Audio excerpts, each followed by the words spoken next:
everybody. So I'm going to draw a really fun and simple lake, and then I'm going to put a little sailboat on there. But what I'm doing first is creating this little border. So this is like the area that I'm going to draw inside of. And I like to do this in my sketchbook just so that I have this little contained area to do my drawings. And what I'm going to do first is create a line, and this is going to be the line to mark the top of the water on this lake. And since I am coming to you from Shelburne, Vermont, this is going to be Lake Champlain. And Lake Champlain has some mountains behind it. So I'll show you that. And what I did here is I actually jumped. So I created this line with my straight edge, and then I jumped up with my Sharpie, and I hopped over here and continued. And that left me this little gap. And what I'm going to use that gap for is to create my sailboat. And so what I'm going to do first is kind of plan out where my sailboat is going to be. And if you have ever seen a sailboat or been on a sailboat, then you know that there's this kind of long, straight pole in the middle of a sailboat, which is called a mast.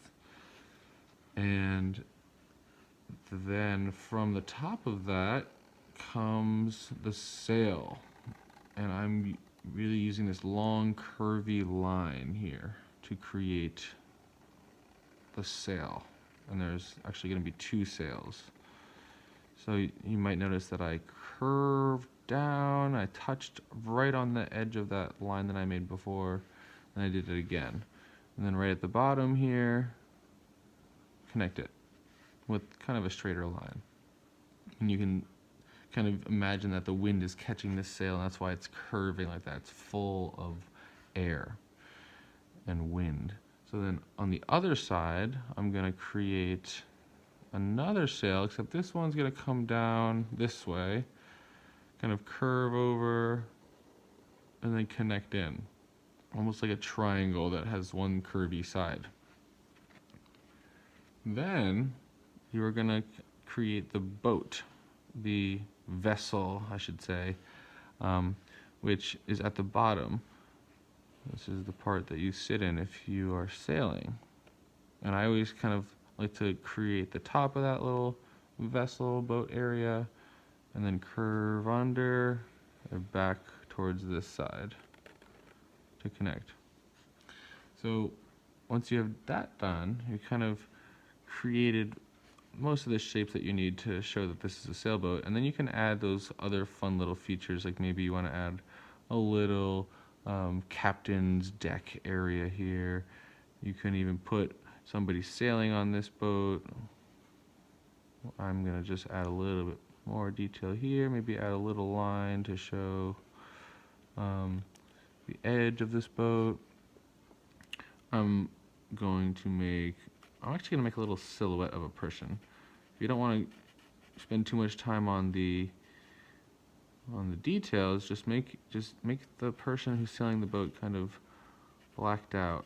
You just fill them in with your Sharpie or your pencil or whatever, and then you're not seeing the details, you're just seeing the silhouette of them. So I have this little person sailing now. Then I can create the rest of my picture. And so I have my water, my boat, and like I said, I'm going to make this Lake Champlain. So I know that across Lake Champlain I see these mountains, which are the Adirondacks of New York. So I'm just going to use a curvy line to do that. And just by simply doing that, I've just created this one little mountain range. I can do another one, pop up here, maybe come down, and I'm hopping over my boat to show that it's over in the distance. And then I'll do another one here. This one kind of comes up, maybe goes right down.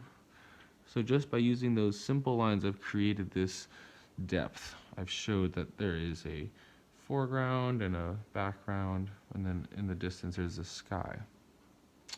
So in my paintings and my drawings that I do as an artist, I always love to show water, and I love drawing and painting water because it's just really full of lines. I really love using lines in my artwork.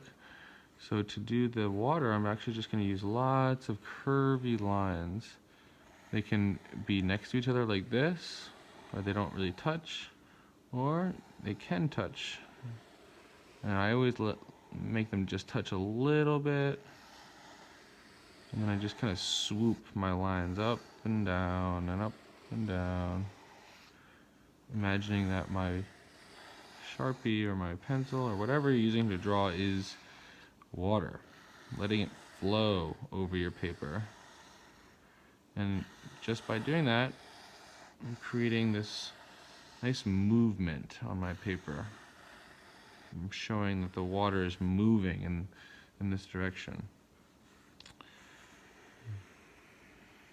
And this can be really simple, or you can get really detailed with it.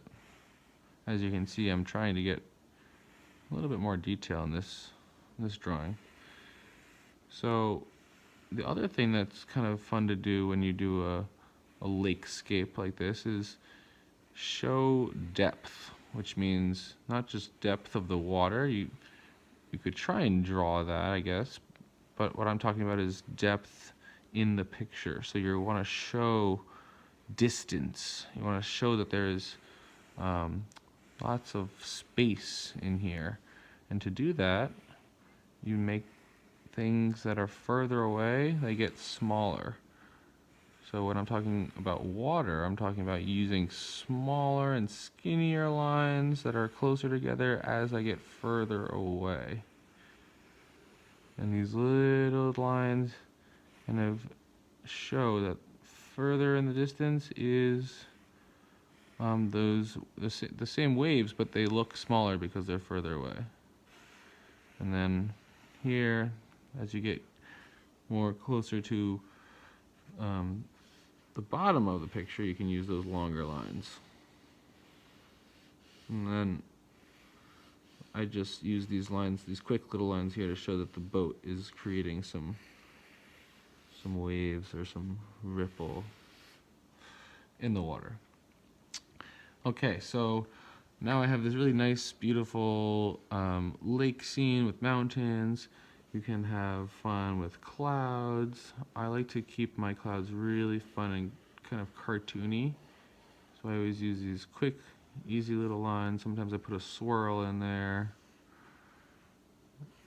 And I'm trying to figure out in my mind where I should put the clouds based on the space in my sky. I am one of those people that really likes things in threes, so I'm gonna put 3 clouds in the sky. I think I like the way that looks. And then I might say, ooh, there's a lot of detail down here, and there's not much in the mountains, so I'm going to create a little bit of depth in this mountains just by doing a curvy S line. And just by doing that, just starting at that little mountain peak there and curving down, I've created 2 different sides of the mountain, kind of breaking that mountain up. And it's fun to play around with how you can do this. I like to just keep it simple with an S. Here, this one, I'm going to do a nice, really long one. Maybe curves down. And maybe same thing here, thinking about the space that you've used.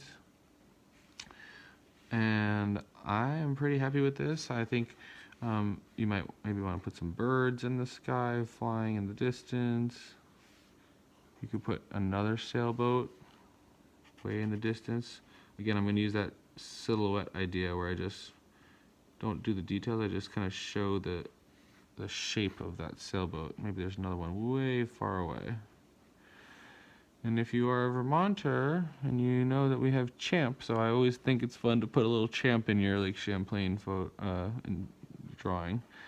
So I always start my Champ with the back, curve up, that's Champ's neck, and then a little tail poking up there. You can have fun. Make sure that you believe, because Champ is real. I believe in Champ. I've actually found one of Champ's teeth before, a tooth washed up on the shore, and I swear it was Champ's tooth. Maybe I'll add some details in the sail. And I don't want to keep going too much further or too much longer, because I want to make sure that you have time to make your own amazing artwork. So, also, don't forget to sign your artwork. You are the amazing artist that has created this, so make sure you give yourself some credit, because you rock. All right, friends.